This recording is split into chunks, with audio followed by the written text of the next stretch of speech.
Hi, my name is Benny Goodman, the Neurotic Guitarist, composer for the band Lost Symphony, and host of the podcast 2020.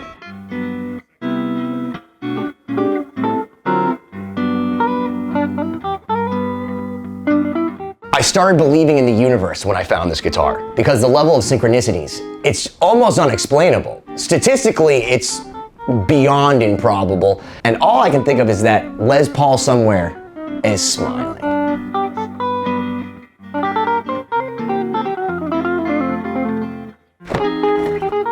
All right, you're back home. Back home. Hello, Jimmy. Is that the case? This is not the case. I felt scared taking the case. I was going to say that. I didn't want to do that. But this, yeah, it's all broken. Yeah, I was going to say there's a. Oh my God. I think it's it, man. Wow. I'm pretty sure that that's the one. Wow. Wow. Boy, that's Les's work. I could tell you that. Oh man, right? This is Les Paul. That's it. This is definitely. I mean, I got to tell you. When I pick it up, it freaks me out. There's very few instruments that I pick up and I play and I go, oh, that scares me. Yeah, this scares me. Yeah, there's nothing. If you were to bring this to Gibson, I think they'd pass out. Wow. What the hell? Exactly. This guitar, I believe to be the genesis of Les Paul's electric guitar. In his own ledgers, he refers to it as the G5 prototype Les Paul Professional Roadshow. It's the dawn of time. That's what this is. So this guy found it, and he thought it was a 1958, so he restored it like one of the 15 1958s with these Wally Carmen pickups, which are like 10 grand by themselves, but they're the wrong pickups. And when he got it and he restored it, everyone that saw it and thought it might be the Ark of the Covenant said, why would you fucking touch the Ark of the Covenant? Why would you put pickups in it? Nevertheless, the wrong pickups. So no one wanted to touch it. It was 300 grand.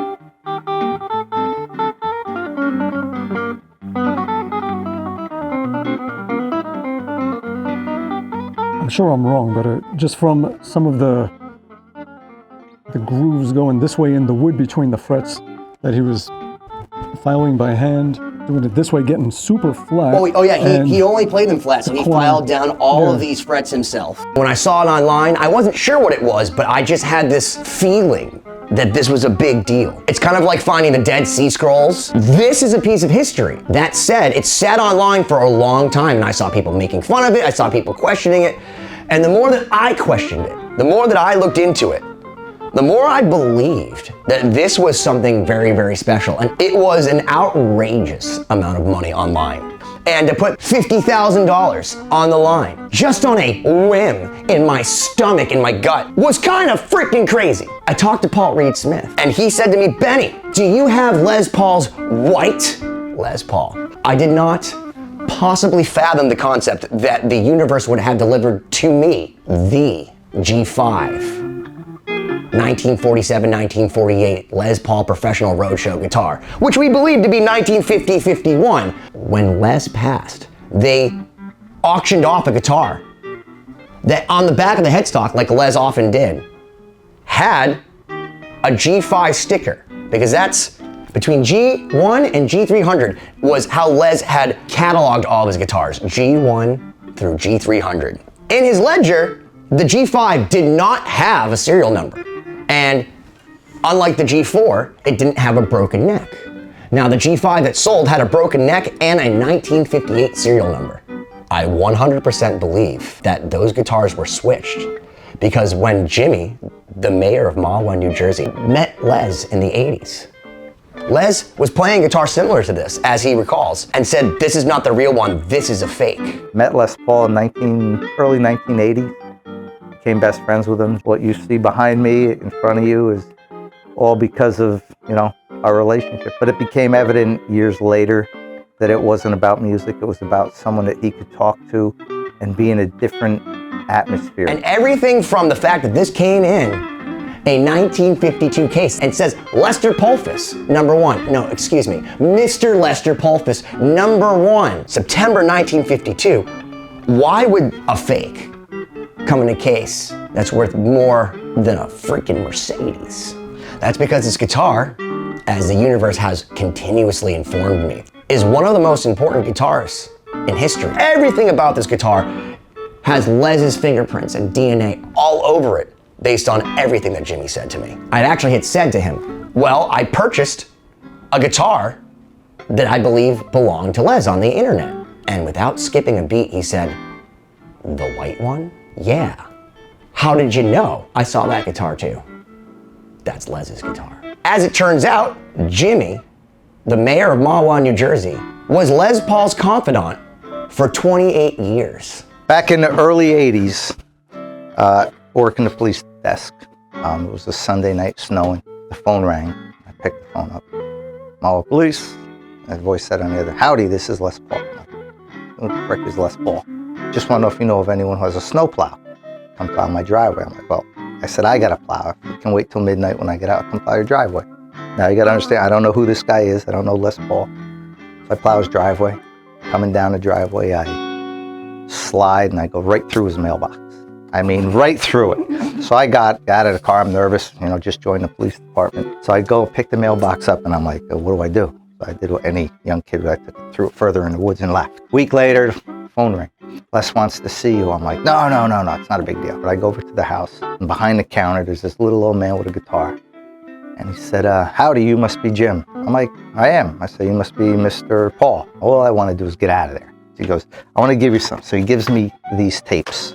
He goes, this is my music. He goes, I like it, and I want you to have it. Now I'm like, this guy's crazy. So I take it and I turn around and I leave. Get to the door, he's like, wait, one more thing. I'm like, here comes the mailbox. It's very hard not to like Jimmy, which I can understand why Les said, this is the guy I need to tell my secrets to. Over 28, 29 years of friendship with Les Paul, that he cherry-picked a bunch of stuff of his, and then when he knew he was no longer going to be with this world, you were going to keep his legacy alive as his confidant. Because rather than computers, rather than writing it down, like, it sounds to me like he programmed you guys with his knowledge. When I took him to the hospital for the last time, him and I went into the bedroom and he was sleeping. He was very sick.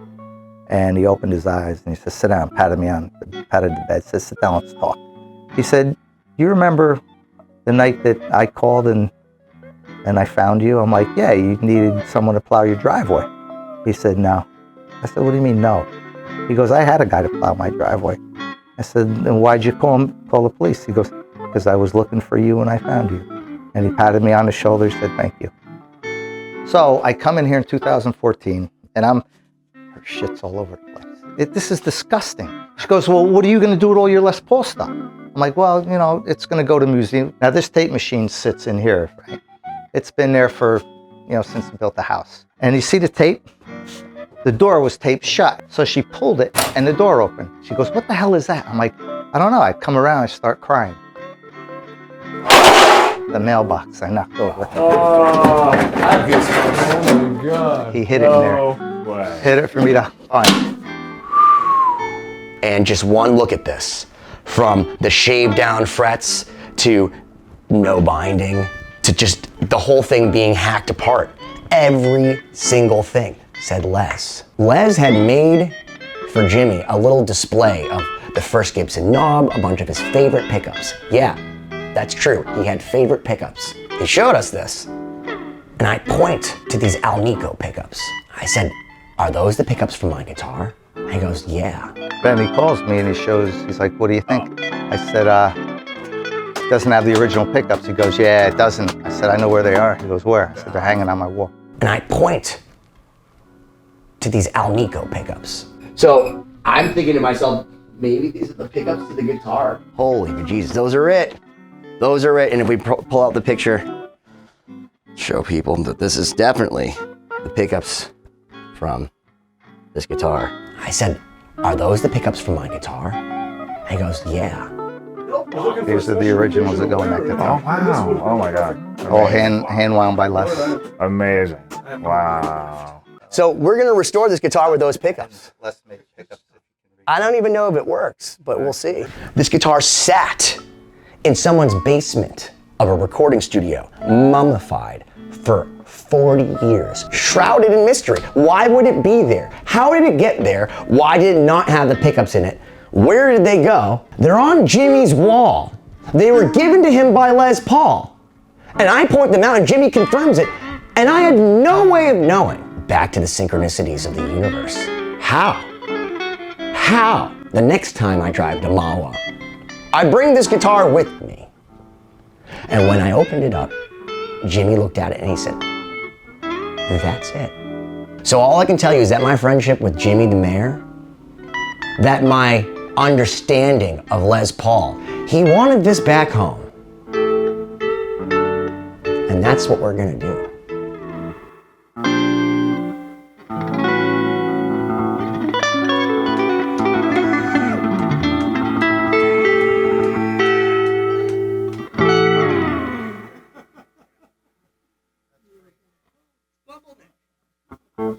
Bumblefoot.